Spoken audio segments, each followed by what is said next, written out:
And when we look ahead to the Packers' upcoming 2025 schedule, from top to bottom, this schedule is absolutely loaded. It's not going to be an easy schedule for the Packers, but I think they're going to have a ton of success. And it starts September 7th. What a tone-setting game for the division.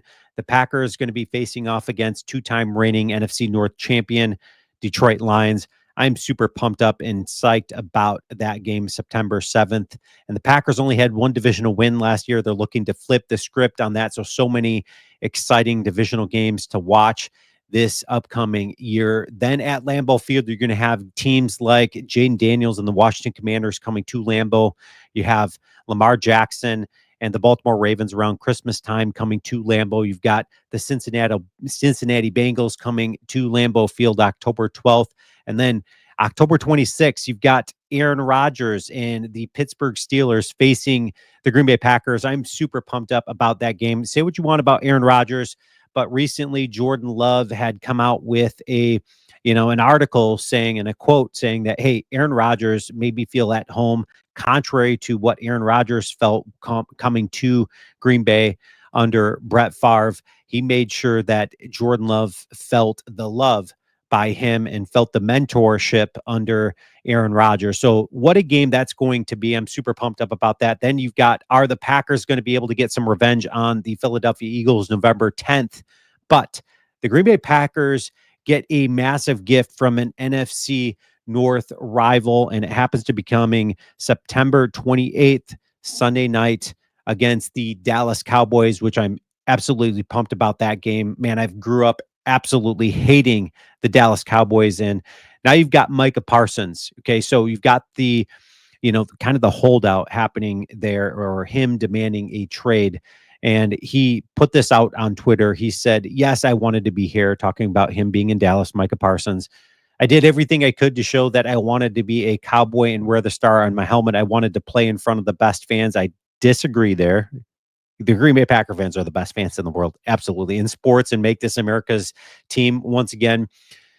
The team my pops and I grew up cheering for way in Pennsylvania. Unfortunately, I no longer want to be here. I no longer want to be held to closed-door narratives about without my agent present. I no longer want shots taken at me for getting injured and laying it out on the line for the organization, our fans and teammates. I no longer want the narratives created and spread in the media about me. He goes on, yada, yada, to keep going. But man, that is huge.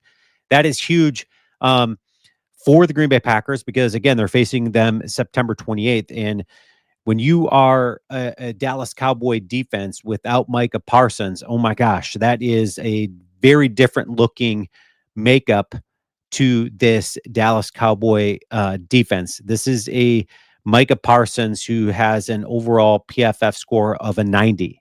Okay, this dude is crazy, crazy good. Okay, especially at pass rushing. Okay, so overall grade of a 90, pass rush grade of a 91.6. He had 14 sacks last season, 2 forced fumbles.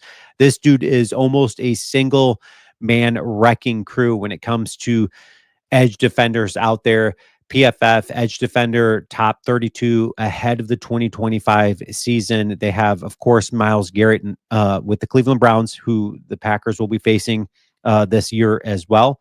Then you've got number 2 on that list is Micah Parsons, number 3, TJ Watt, all guys which the Green Bay Packers are going to be facing. So Jordan Love is going to have his hands full. Thankfully, he's got such a great offensive line, and you're watching what's happening there right now with the Green Bay Packer, just the competitiveness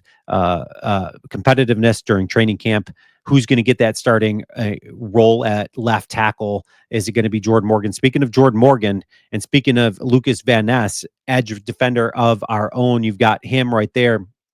As you can see, man, it's almost scary. He got through Jordan Morgan a little bit too easy, which leaves a lot of Packer fans questioning Jordan Morgan's, is he the guy that the Packers thought he was going to be? I know this is just one play. He didn't look that great as a left tackle. I think he's more suited as a guard, and personally, and I think that's where he's going to be best suited, wearing green and gold for the Green Bay Packers. But when it comes to the Green Bay Packers facing the Dallas Cowboys, and Micah Parsons, a guy who is, again, a one-man wrecking crew.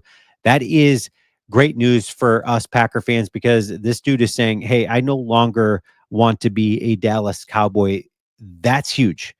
That's going to flip the script for Jerry Jones and the Dallas Cowboys when it comes to their defense and what they're able to do.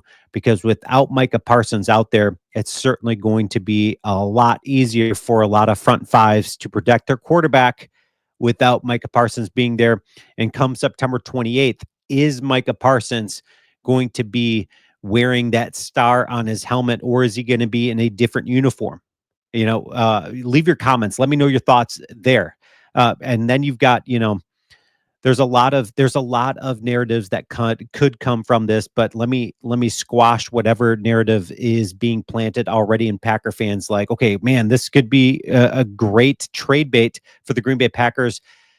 That's not going to happen. Brian Gutekunst is not going to forfeit the future to get Micah Parsons. Although, man, Micah Parsons would be a absolute wrecking crew in Green Bay. We all know that. Opposite Rashawn Gary, you've got Rashawn Gary and then Micah Parsons. Can you imagine that two-man duo there in Green Bay? Of course, that would be electrifying, but that's not going to happen. Best case scenario for the Green Bay Packers is that they get a massive gift from an NFC rival, Dallas Cowboys, that Micah Parsons could be demanding a trade, which it sounds like he is. But are the Dallas Cowboys going to bite on that? Are they going to give into it and trade him? I want you guys to leave your comments. And as always, go Pack Go.